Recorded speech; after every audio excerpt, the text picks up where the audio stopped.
Welcome to episode 29 of the Universe Extended, where Planning Phase Syndicate discusses anything Star Wars related. Tonight, we are super effing excited. I could say fucking because it's after show. I'm super fucking excited to talk about the Ahsoka trailer number 2, official one from Disney+. If you don't want spoilers, which I don't know why you don't want spoilers right now, because technically there's that real spoilers. We're just going to be making shit up as we go.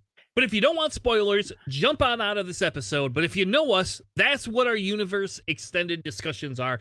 Spoilers, spoilers, spoilers.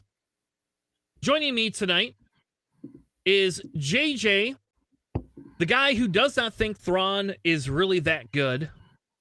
Gridiron, how are you tonight, sir? Whoa. Hang on. Whoa. Let's clarify that statement here because that is not what I said. I said, I think Thrawn is a bad guy. I didn't say he wasn't good. He's a great guy. He's a fantastic character, probably my favorite Star Wars character. However, he is a bad guy. Sorry. It's like Zangief. Maybe he's a bad guy, but he's not a bad guy, eh? I'm not sure on that one.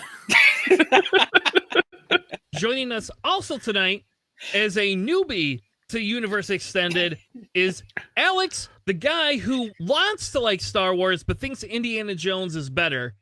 How are you tonight, sir? You know, there's that a little R2-D2 and C-3PO cameo thing right there in Raiders of the Lost Ark, I think. So, it's basically the same thing, right? You're killing me. Look, his idea of Star Wars is seeing R2-D2 get thrown out of the SS Enterprise in J.J. Abrams' Star Trek. That would 100% happen too. It did. It did. Yeah, He threw an R2-D2 in there. It's a quick little Easter egg. All right, I hate J.J. Abrams. This is before he did Force Awakens. I think it was his audition tape, I guess. So tonight we're going to be dissecting the Ahsoka trailer that we got. The second one we got that my kids don't seem to like because they're weird. But we're going to be dissecting the Ahsoka trailer, and we're going to deep dive. Like, this is some crazy stuff that we're seeing, and I pulled out a whole bunch of Easter eggs that we get to look at. So, with that being said, let's jump over to the screenshots I have. JJ, what are we looking at here?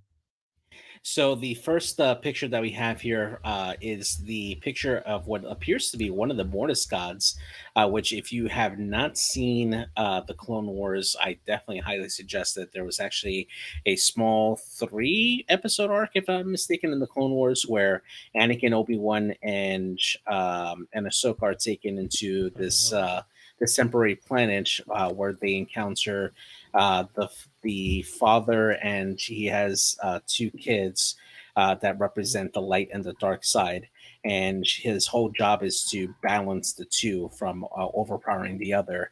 And eventually we see a play of this again in Star Wars Rebels towards the end of the 4th season, where Ezra discovers this particular mural at Lothal's Jedi Temple, and this essentially becomes a gateway for the world in between worlds, where Ezra is able to rescue Ahsoka from her battle with Vader and bring her back into the current time again.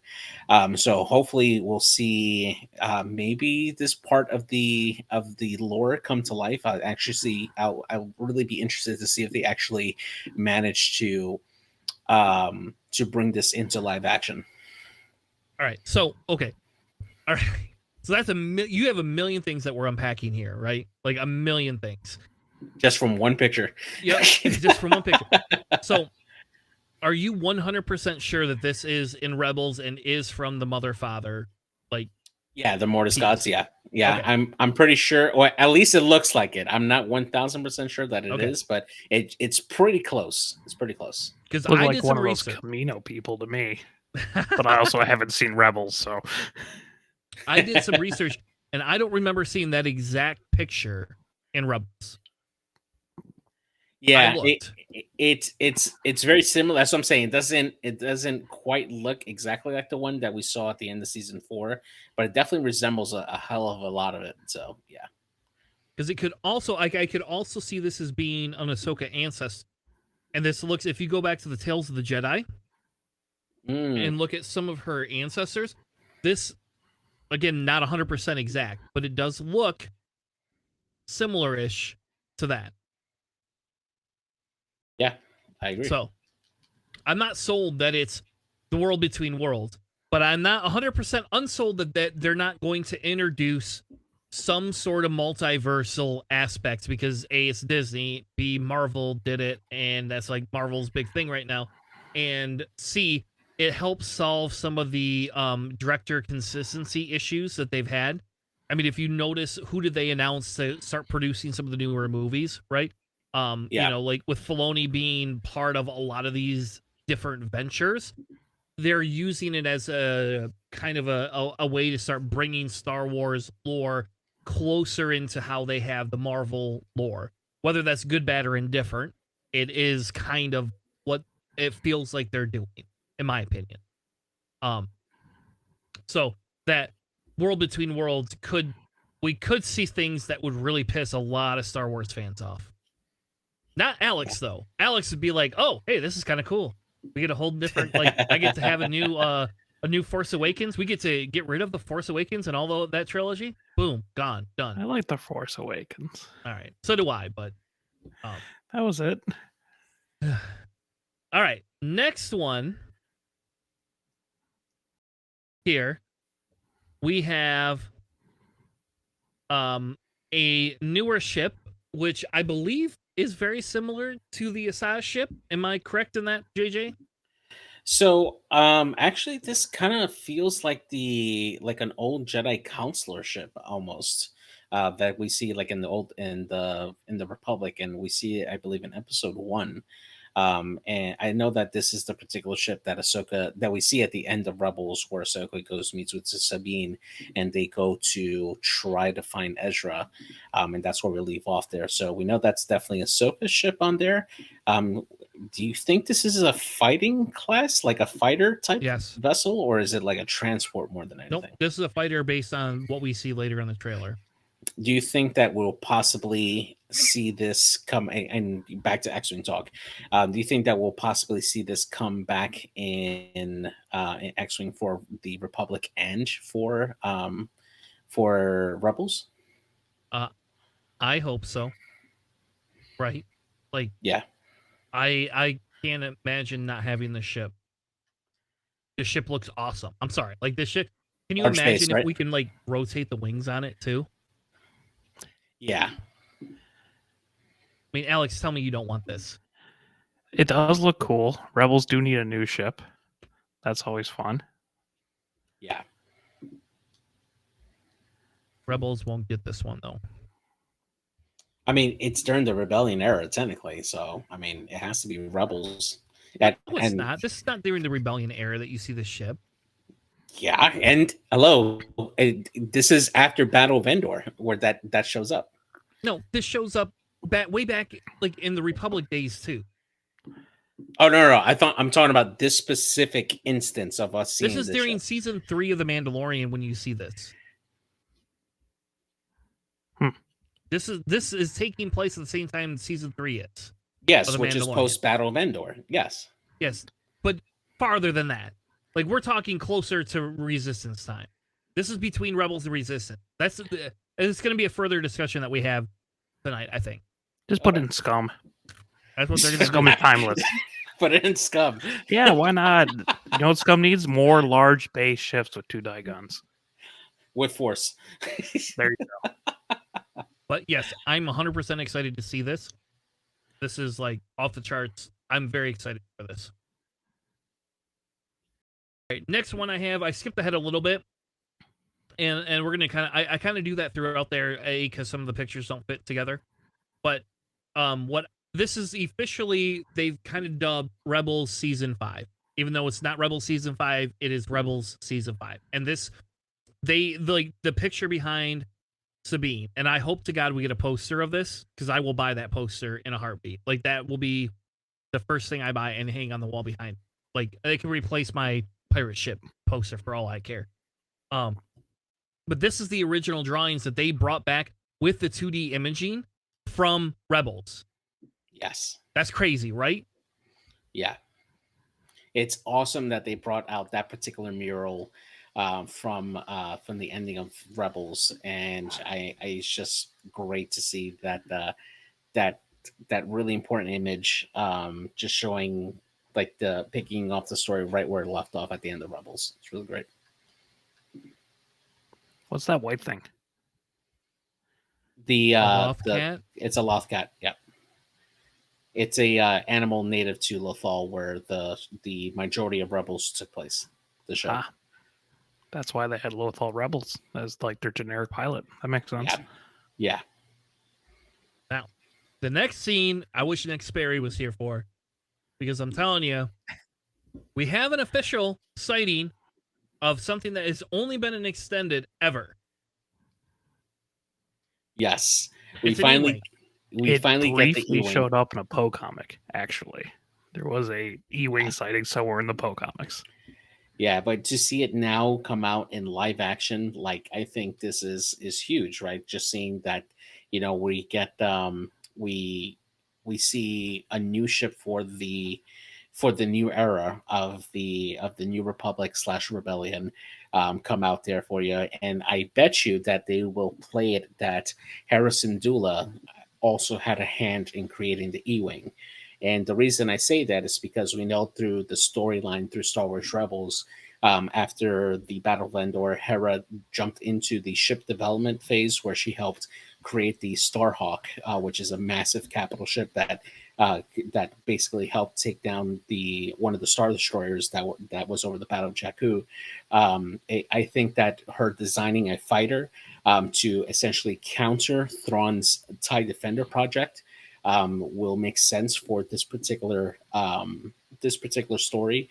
So I'm going to be really, really excited to see some E-wing versus TIE Defender action in this series. It looks like they got rid of that stupid gun that was on the top of the ship too, which is good because that made no sense in my mind. How do you enter that cockpit? Yeah, yeah, exactly. Watch it like come out, extend like it'd be like S foils, like Yeah, extend all your guns, and then the telescopic. one comes out. Yeah, yeah, exactly. That would actually be upsetting to me. Yeah. So Yeah, the any, next scene. Go ahead. Sorry, any speculation on who would be piloting that? Zeb. No. No? Yeah. Yes. No, you're right. It could be Zeb. It could think it's absolutely be Zeb. The other speculation I've been hearing a lot is Corran Horn making an appearance as a pilot. But absolutely, we're going to see a Sabine E-wing fighter. We're going to see a Hera E-wing fighter because Hera has to pilot every single ship in the Rebellion. Honestly, like I'm surprised she's not on the Falcon already. Has she But- piloted like every ship in the Yes, ever? She's led an assault on Lothal in an X-wing. She's obviously done it on the Ghost. She's done it on a Y-wing. She's flown it, and she crash landed. She's flown A-wings. She's done almost every single Rebellion ship. Do you know what I don't want in X-wing though? Hera and E-wing with the same ability as the A and B wings that could just pass off the lock she acquires beyond range 3. Yeah, no, I think that they have to change that because she's definitely more of an ace in an X-wing, like going after ships and stuff. Sure, she's a commander, but at the same time, I feel like her actions in the Battle of Lothal X-wing would grant her different abilities to make it more ace-like, kind of like a reverse Poe. How Poe went from like a flyboy, boosting himself with his actions to a commander, and I think it would be the reverse for Hera in that instance, at least. Yeah. The other option it was that I kind of thought of, like, and the only reason I say this is because unless we see the E-wing hit the New Republic, mantra, like if you go back to Mandalorian season 3, there's blue vests, right? And blue vests indicate old rebellion garb. That's old rebel garb, right? That's not new garb. They force them to change. And there's another scene, and I didn't take a picture of it, that has with Balin, we'll call him the Jedi that defected against them, the Ahsoka Jedi, kind of, Yeah. right? In that scene, there is blue, like there is old painted ships as well in that atmosphere. So I'm not 100% sold that this is going to be a New Republic ship specifically. That it may be something that old remnants of the rebellion. I mean, again, we saw Zeb in the old garb. Zeb was not in the new getup. Mm-hmm. That could just be nothing. It could just be all of us crazy fans looking into BS stuff that really doesn't exist. But in fairness, like that is definitely something that's different that we didn't think we'd see. All right, we got to move on. Otherwise, we're going to be here all night. The next piece here, and I put these two together, and this is where JJ and I are differing a little bit in our discussion. And this is, we have a bet now. I don't care what he says. We have a bet because if Sabine comes out as Force sensitive, JJ has to wear Lion's attire during every show. And if he's wrong, I have to wear a stupid Giants hat for one show. No, sir. Giants attire. It's attire for attire. Otherwise, it's hat for hat. All right, hat for hat. I'm not going to go out and buy a bunch of Giants crap. I don't even wear That Lions you never stuff. wear. The only thing of Lions that I own is a hat. That's it. And I bought it at Ford Field. Other than that, I don't like football that much, personally. I have an I think Indomitian jersey. I can lend you that. Is it a 2XL? Because if it ain't 2XL, it ain't fitting my fat ass. So, all right, there you go, buddy. You was a Lions player, man. Well, at the time, I'm a big person. Anyway, so this scene we have, and this is a bigger scene, a longer scene than we've seen before. We have Hera talking to Ahsoka. So the first image is Hera on a holocron, talking to Ahsoka, basically about how Ahsoka's admitting that she's a failure at training people. We don't know what she's a failure at training. We just know she's a failure at training. The second scene is Sabine before she cuts her hair, and this is super important, actually. The more important piece is what you see in the diagram, and we'll get to that in a second. But this is where Sabine basically says, "Yeah, you fucking failed me, master." And she literally says master. And so there's only two reasons she would say that. One, she's mocking Ahsoka, who said that to Anakin, right? Or Ahsoka took her on as some sort of apprentice in a time period where Ezra was gone. She discovered Sabine was Force sensitive, and therefore we have a Force sensitive Sabine. Which, by the way, if we get a Force sensitive Sabine in X-Wing, if that does exist, I will be super effing excited about that. Just hands down. That will be, I will run whatever faction she's in over and over and over and over again. Does AMG retroactively give her a Force point on all of her ships now? Absolutely not. Nope, because she didn't have the ability to use the Force at all until now. So can you imagine just a Lancer? A Force sensitive. Oh my gosh. A Force sensitive Mandalorian. I'm here for it. Clan training and Force? Hey, yeah, why not? Optics and Force. Optics and Force, yes. So here's a couple of reasons why I don't think she's Force sensitive, right? Number one, a lot of the things that we're seeing here is her using a lightsaber and such, and we've seen several shots of her using the lightsaber. Now, if you guys have not seen Rebels, we know that at the end of season 4, right before Ezra makes the sacrifice play to get thrown out, he hands over his lightsaber to her for safekeeping. So the same lightsaber that she has seen igniting is Ezra's lightsaber that she's held for Ezra until she can properly return it back to him there. And we know that in season 3 of Rebels, she went through a lot of training with both Kanan and Ezra on how to use a lightsaber, because she was a wielder of the darksaber before she handed it to Bo-Katan at the end of season 3, or the beginning of season 4 rather, for Rebels there. So as a previous wielder of the darksaber, she does have experience in wielding a lightsaber, and she had used it before in capacity when she fought who was it? It was a Vizsla, Gar Saxon. And she is proficient with it. So it would just make sense that she would keep up with it, with that particular practice on it. The other part of it is that if we take a look at Mando season 2, Book of Boba Fett, or is it Mando? I'm forgetting which series it was. Ahsoka refused to take on Grogu as an apprentice. So why would she? Mainly because he would be Jedi. why would she say no to this kid who's still essentially a youngling and all of a sudden take on Because she Ahsoka? failed Sabine. Because she failed Sabine. She failed them. Failed Therefore, how? Failed what? We don't know she that. failed when There's she not was enough training her. information. Before, because we know when she meets Grogu, she had already been in cahoots with Sabine. We know from the other rebels that Sabine and her were close, and that there's a whole weird confrontation where she leaves her, right? She could have taken her on as an apprentice and been training her, failed, and then said, fuck this shit, I'm done with it. And that's why she doesn't do Grogu. Okay, why didn't she train Ezra then? Ezra's Remember, gone. there was Ezra's gone. okay, He had but a there master. was a time where Kanan was searching for Ahsoka so that way she can train Ezra because he felt that he didn't have enough experience enough to because train him. Okay, you're grasping at straws. Kanan was there. She wanted Kanan to be a master. Therefore, blah blah blah blah blah. You're not there. There's no excuse here in that aspect. That the Kanan thing is not part of the reasoning. The only reasoning that you can use here is that she's mocking him. Like that has to be your go-to. Is that she's just mocking her because that's what Sabine does. Yeah, that's true. All right. So good. Glad we're in the thing. What's important here, though, after that 10-minute discussion, is the actual images you see is depicting of where Ahsoka. We see Ahsoka later on in the trailer. Yeah. So Ahsoka shows up at whatever this site is, which I believe is something to do with time travel or with the father, son daughter thing.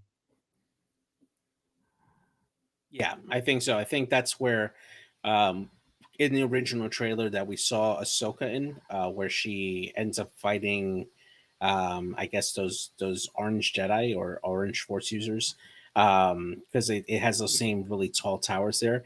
I want to see. I wonder if this is like maybe Jeddah, like another section of Jeddah that wasn't destroyed in Rogue One. It could be. I could see that. Yeah, because I they can had see that. those giant like Jedi statues in there. So yeah. So, all right, let's move on. The next scenes that I have, one plays into what I was already arguing, but here is them in a specific vehicle, and guess who makes an appearance that we see? Professor, was it Huza? I don't know how you say it. Huan? Huang, yeah, and some of Yes. that, yeah. Which I didn't know he was still alive. Yeah, me neither. I'm like, dude, this dude survived Order 66 and all this crap. Yeah, holy crap. Props to this one droid that made it out of freaking Coruscant in one piece. So I'm just excited we see him, right? Like that's where I'm kind of excited because he's there. Even though like I don't really care for him that much, he's kind of annoying, and I hated him in Star Wars Destiny. So here's a pro Ahsoka's a Force user thing, right? Because if she decided that she needed to build her own lightsaber, well, now she's got the perfect droid to help her do that, right? Exactly, that's true. The next image I have lends me more to the theory of that she is force sensitive, or was trained at minimum because they thought she was force sensitive. And this is a scene with Sabine, and she's fighting that blonde or white haired girl, and that white haired girl essentially goes, "You have what did she say? Damn it, now I can't remember. I blame Alex. Something about you don't have the power here or something, or you have no power here. Oh yeah, you have no power here. Yeah, no, I'm your father. She stole it from Lord of the Rings. Yes, that's right. But to me, it feels, this is where they were fighting in a lightsaber battle, because the next image I have is the two of them fighting in a lightsaber battle. There you can see the green Ezra lightsaber, right? And that's, like she's telling her you have no power here. And to me, and it could just be a misleading thing, but it's saying, hey, it recognizes you're just some shitty apprentice that never did anything with your life, and therefore we're just going to call you out for it. Yeah. It's like you're a pretender. You're a girl who's playing with lightsabers, essentially, is what she's telling her. Like the next scene was very quick. I don't know what these other ships are, but they kind of look like B-wings. But here's I a don't ship know. in between them, so I don't know what these ships are that they're fighting against. So it makes me wonder. They're like those pirate ships, like those R-31 or RA-31s that we saw at the end of season 3 of Mando. Like they look like the pirate ships there, but I don't know. I couldn't make it out myself. What kind of ships those are? Maybe new Z95s, Z96s. I don't know, like or different Fang fighters. I don't know. Pretty dope. They almost look like Ida's, right? But like size wise. Yeah. Yeah, they're pretty small compared. And then again, that is a large space ship, so Oh well. but still. Like if the Idas just had folded wings. Yeah. Or repurposed vulture droids or something. I don't know. Well, that was the other thing is they kind of look like droids, but they can't be. Like we're so far into the future, these cannot be droids. I don't know, man. Mando season 3, we've already seen them reuse a lot of the separatist tech for their own purposes. So I mean, and then they're in the Outer Rim even more so. Could be. The next scene, and that's an Inquisitor, by the way, that Ahsoka is chasing. This is this is essentially a Lambda, but this doesn't look like Yes. a normal Lambda, right? Yeah, no. I thought the looks same like exact modified thing. Lambda. Yeah, it might be a newer model of a Lambda, perhaps, like maybe an officer's like shuttle type thing. But yeah, that's definitely a newer type Lambda. There, it definitely resembles the main body of it, and the wings are adjusted on it. So yeah, What was like the landing craft that Mads Mikkelsen used in Rogue One? yeah, Yeah, wasn't that like super similar to that one? Maybe. yeah. It definitely looks very similar to it. Yeah. All right, I just thought it was cool. It's weird that it's shooting at each of them, right? You know, like it doesn't look like it's going after one or the other. Although they should have learned, that you don't just low fly against a Jedi. She'll just jump up and cut off your wing. Fair enough. I don't know. That was actually a cool scene. We're almost at the end. Here is an Inquisitor, a new Inquisitor that has this weird face mask, and we don't know who it is. But it's an Inquisitor that Ahsoka, we know for a fact, is fighting. And I'm assuming that she's going to be a staple character throughout here. Now, this is so total supposition here, but her face looks very similar to Barriss Offee. And I'm sorry, I don't know why I want to believe that, because technically Barriss Offee is probably dead, but we don't know for sure. Yeah, we don't know for sure. We don't 100% know, and like her face really reflects a Barriss Offee look. So as much as I really, really would love to see Barriss make live action, I don't think that they have enough time to really develop that part without making her feel cheap, right? Because she has such a great history with Ahsoka, being friends early on, and then her betraying her and her falling to the dark side. There's a lot of depth to Barriss's character. We don't know what she's been doing since, if she even survived Order 66. And if she does make it in there, we want to have at least a little bit of a backstory for her, to see what she's gone through. If there could be something that can make a person care about her enough to make her relevant, because the last thing we need is for like a big reveal that she turned out to now be an Inquisitor, and then Sabine takes her out and kills her, and okay, well, I guess she was just the villain of the episode, and that's it. Like, it will feel very cheap if they did it that way. So I would like to have her, like, as much as I want her to make a live action appearance, I would want her story to be more fully fleshed out, rather than just make a random guest appearance on this, where they have a lot of stakes or a lot of things to set up for the coming movie for the Filoniverse. And the last, but not the least, is my favorite image of the night. And I didn't throw any Thrawn in here because I'm so pissed at JJ for Thrawn. But, and I'm telling you, like, we saw Purgle in Mando 3, right? Yeah. This thing is gigantic. This has to be like the mother or father Purgle or whatever, or like we'll call him Old Man Alex Purgle, because this thing is like huge. Like that ship, that T-60 is big, but oh my god, like that Purgle is bigger. Well, you got to remember that these Purgle, I mean, they can grow large enough to wrap a freaking Star Destroyer and pull them out, into hyperspace.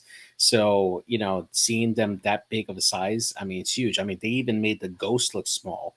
I mean, that's just to show you like the size comparison on how huge these Purgle are. So I'm really excited to see them come into live action and see what they do.